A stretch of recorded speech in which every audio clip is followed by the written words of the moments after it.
রাব্বুল আলামিন কুরআনুল কারীমের শুরুতেই তিনি ঘোষণা করেন আলহামদুলিল্লাহি রাব্বিল আলামিন। আল্লাহ ডাক দেয়া বলে বান্দা প্রশংসা যদি করতে হয় কেবলমাত্র শুধুমাত্র আমি আল্লাহর প্রশংসা করবা, কেননা জবানটা দিয়েছেন কে? আল্লাহর দেওয়া জবান আল্লাহর জন্য ব্যবহার করতে হবে। দুনিয়ার কোন রাম বাম নাস্তিক মুরতাদের জন্য ব্যবহার করা যাবে। আল্লাহ বলেন আর-রহমান আল্লামাল কুরআন খালাকাল ইনসান আল্লামাহুল বায়ান। আল্লাহ ডাক দিয়ে বলেন আমি হইলাম রহমান, বানাইলাম ইনসান, শিখাইলাম কোরআন, শিক্ষা দিলাম জবান, শিক্ষা দিলাম বয়ান। যে ব্যক্তি আমি আল্লাহর জবান দ্বারা আমি আল্লাহর কোরআন পড়বে, আমি আল্লাহর কোরআন শুনবে, আমি আল্লাহর কোরআন মানবে, আমি আল্লাহর প্রশংসা করবে, আল্লাহ বলেন ওই ব্যক্তি হলো ইনসান। আর যে ব্যক্তি আমার জবান দ্বারা আমি আল্লাহর কোরআন পড়লো না, আমি আল্লাহর কোরআন শুনলো না, আমি আল্লাহর কোরআন মানলো না, আমি আল্লাহর প্রশংসা করলো না, আল্লাহ বলেন ওই ব্যক্তি হলো চতুষ্পদ জন্তু হায়াওয়ান। তার মানে বোঝা যায় মানুষের মতো দেখা গেলে মানুষ হয় না, মানুষের মতো দেখা গেলে মানুষ হয় না। দুই হাত দুই পার মানুষের মতো চেহারা থাকলে মানুষ হয় না। মানুষ কারা? মানুষ কারা? আল্লাহ সংজ্ঞা দিতে চান আর-রহমান আল্লামাল কুরআন খালাকাল ইনসান আল্লামাহুল বায়ান। মানুষ হলো তারা আমার আল্লাহর কোরআন মানবে যারা। এজন্য বাবারা লক্ষ্য করবেন, মানুষকে ডাক দেয়া বলে বাবা তুই মানুষের মতো মানুষ হ। মানুষকে ডাক দেয়া বলে মানুষের মতো মানুষ হ। গরুকে কেউ কোনোদিন বলে না গরু তুই গরুর মতো হ, ছাগল তুই ছাগলের মতো হ, ভেড়া তুই ভেড়ার মতো হ, হাঁস তুই হাঁসের মতো হ। মানুষকে কেন বলে? এই জন্য বলে মানুষের মতো চেহারা হলেই মানুষ হয় না, মানবিক গুণাগুণ যার মধ্যে থাকবে ওই ব্যক্তিকেই মানুষ বলা যায়। আরো সহজভাবে আপনাদের একটা এক্সাম্পল দিচ্ছি। মনে করেন আপনাদের মন্ডলপাড়া গ্রামের কোন এক হতদরিদ্র ভিক্ষুক বেচারা বাড়ি বাড়ি ভিক্ষা করে মানুষের কাছে চেয়েছে তার একমাত্র কলিজার টুকরা সন্তানকে উচ্চ শিক্ষায় শিক্ষিত করেছে।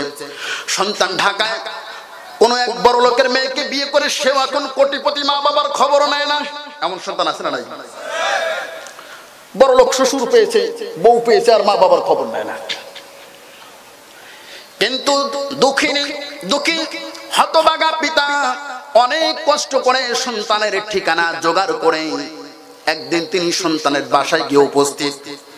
হত দরিদ্র মানুষ, ধুলাবালি ময়লা জামা কাপড়, দাড়ি মোছগুলো ঠিক মতো তিনি পরিষ্কার করেন না, ছিঁড়া জামা কাপড় পরে সন্তানের বাড়িতে গিয়ে উপস্থিত।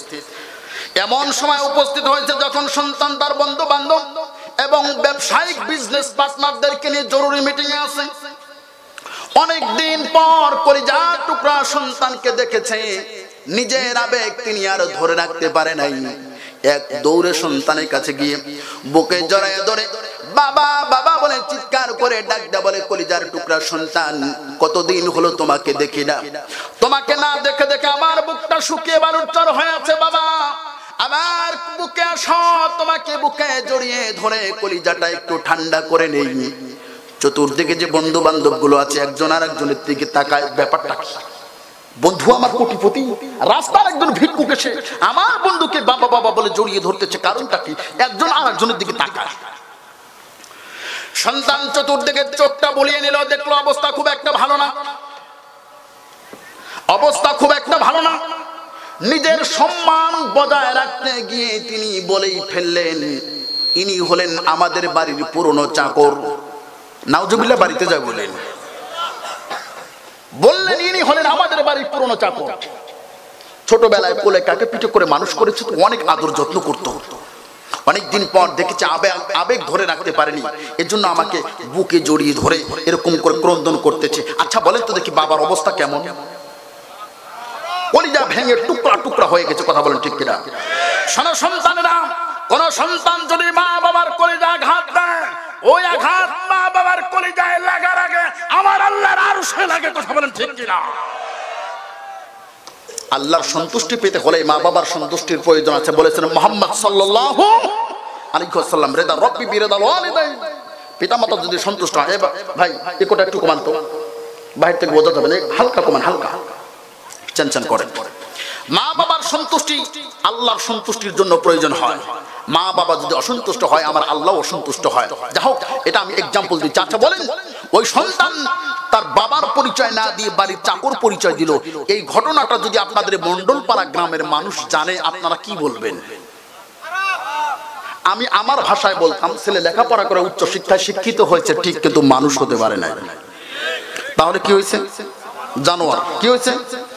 জানোয়ার। জানোয়ার হয় না? লেখাপড়া করে উচ্চ শিক্ষায় শিক্ষিত হয়েছে ঠিক, কিন্তু মানুষ হতে পারে নাই। এবার আসেন একটু মাথাটা খাটান। জন্মদাতা পিতা, যার সম্পর্ক জন্মের পর থেকে, সেই পিতাকে ভুলে যাওয়ার কারণে উচ্চ শিক্ষিত কোটিপতি সন্তান যদি মানুষ থেকে জানোয়ার হয়ে যায়, যে আল্লাহ আপনাকে আমাকে সৃষ্টি করেছেন, যিনি হলেন খালিক, যিনি মালিক, যিনি রিজিক দাতা, যিনি পালন কর্তা, ওই আল্লাহকে যদি কেউ ভুলে যায়, ও যত বড় শিক্ষিত হোক, যত বড় ডাক্তার হোক, যত বড় শিল্পপতি হোক, যত বড় এমপি মন্ত্রী মিনিস্টার হোক না কেন, জাতিসংঘের মহাসচিব হলে খোদার কসম ওটা মানুষ নয়, ওটাও জানোয়ার। ওটাও জানোয়ার। কথা বলেন ঠিক কিনা?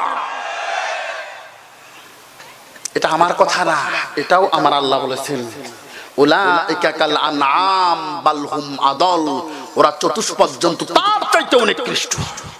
কথা বলেন। এজন্য আমার বাবা যে আল্লাহ ডাক দিয়ে বলেন, মানুষ হলো তারা আমার জবান দিয়া, আমি আল্লাহর কোরআন পড়বে যারা, আমি আল্লাহর কোরআন মানবে যারা, আমি আল্লাহর প্রশংসা করবে যারা। এজন্যই জবান দিয়া যার তার প্রশংসা করা যাবে। আল্লাহ রাসূল সাল্লাল্লাহু আলাইহি ওয়াসাল্লাম সুনান দারমি কিতাবুল ঈমান হযরত আব্দুল্লাহ ইবনে আব্বাস রাদিয়াল্লাহু তাআলা আনহু থেকে বর্ণিত, রাসূল আকরাম সাল্লাল্লাহু আলাইহি ওয়াসাল্লাম ইরশাদ করেন, মান আকরা সাহাবাতুল বিদআতি ফাকাদ আনা আলা হাদামিল ইসলাম। যখন কোন মুমিন, যখন কোন মুসলমান, যখন কোন ইমানদার কোন রাম বাম নাস্তিক মুরতাদের প্রশংসা করে, আল্লাহ রাসূল বলেন ওই ব্যক্তি যেন নিজের হাত দিয়া ইসলামটাকে ভেঙে টুকরা টুকরা করে দেয়। এজন্যই জবানটা দিয়েছেন কে? জবান আল্লাহ দিয়েছেন, তাহলে ব্যবহার কার জন্য করব? আসুন আরো একবার জবান খুলে সেই মহান মনিবের প্রতি শুকরিয়া আদায় করছি, বলি আলহামদুলিল্লাহ।